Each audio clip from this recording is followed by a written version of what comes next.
Good day, everyone. My name is Lukman Owolabi, and we are discussing the Oluwa case today.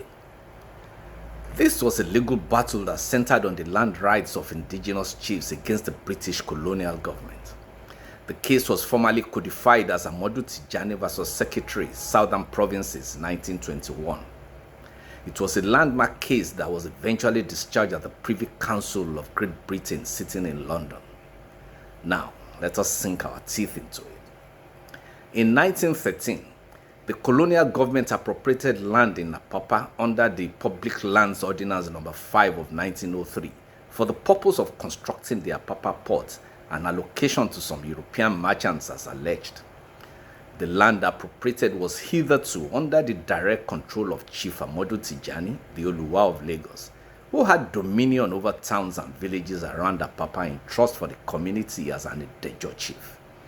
Amodu Tijani challenged the accusation and took the British colonial government to court with the claim that it long belonged to him by ancestral inheritance and thereby entitled to the full value of the land in compensation.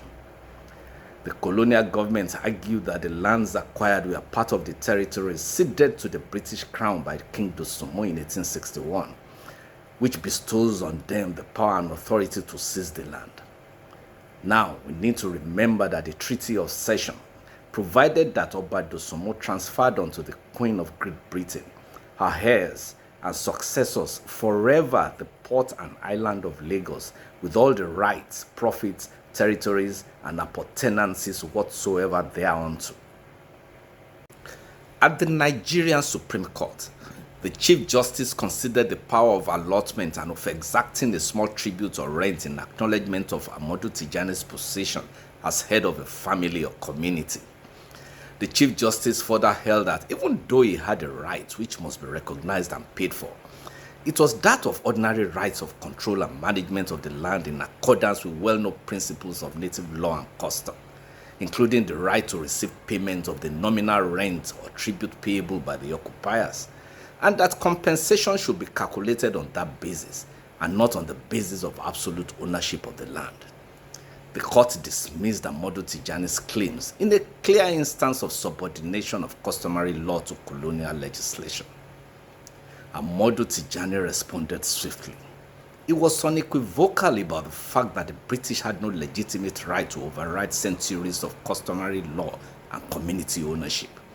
His position was that the land belonged to his people under a legal system that existed before the advent of colonial rule. The colonial government had gravely underestimated the man they were dealing with. Chief Oluwa was a man imbued with strong nationalist views, who believed that the British colonial government had no authority to interfere with the Oba of Lagos rule.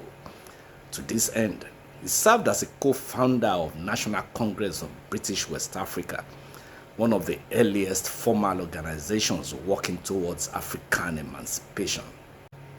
After the judgment was pronounced, Chief Amodu Tijani refused to accept the decision.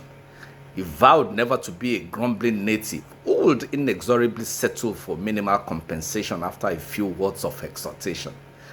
The Judicial Committee of the Privy Council will later receive a notice of appeal challenging the decision of the Supreme Court, where justice was unabashedly stacked against indigenous interests by local judges operating within the framework of English common law and colonial authority. The Oluwa of Lagos recognized he was on the threshold of history. He had the blessing of Oluwa, who handed over his staff of office as a mark of authority and support in this matter. In tow was Abat Macaulay, who acted as Chief Oluwa's private secretary at the Privy Council. It was no longer a mere legal battle. It had become a declaration of war against the entire colonial judicial system, with implication for the hopes and aspirations of colonized peoples across the empire. The Privy Council consisted of some of the most senior judges of the British Empire. By the nature of robust arguments and exhaustive deliberations, the judges were compelled to answer fundamental questions about the essence of property rights, the validity of customary law, and the moral foundations of colonial authority. In the end came forth a historic decision. The Privy Council reversed the ruling of the Nigerian Supreme Court. The council submitted that the 1861 Lagos Treaty of Cession did not extinguish native rights over the land. It recognized the traditional land rights of the indigenous people and the chiefs. The court also ordered that the colonial government pay Chief Amadu Tijani the sum of £22,500 as compensation, on the premise that he was transferring to the governor the land in full ownership, effectively recognizing the legitimacy and completeness of traditional land tenure systems. The victory had far-reaching consequences in colonial Nigeria and beyond. The ruling set a major legal precedent that challenged the colonial notion that the crown had ultimate authority over indigenous lands. It established that indigenous land ownership exists independently of British rule and could not be seized without proper compensation. The judgment also had implications for other British colonies, as it was referenced in similar land tenure disputes in places like India, Ghana, New Zealand, and Canada. The Oluwa case became a powerful symbol of resistance against colonial oppression and demonstrated the power of legal challenges in asserting the rights of indigenous people. It also offers profound lessons for contemporary Nigerian leaders grappling with modern land challenges. Chief Oluwa's story demonstrates that traditional authority, when exercised with wisdom and courage, can be a powerful force for protecting community interests. The case also highlights the importance of selling land not merely as a commodity of exchange, but as a sacred trust held for future generations.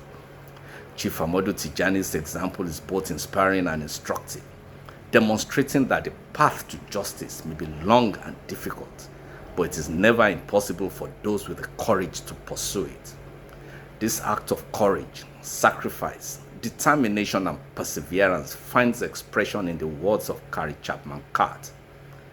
To the wrongs that need resistance, to the right that needs assistance, to the future in the distance, give yourselves. See you next time.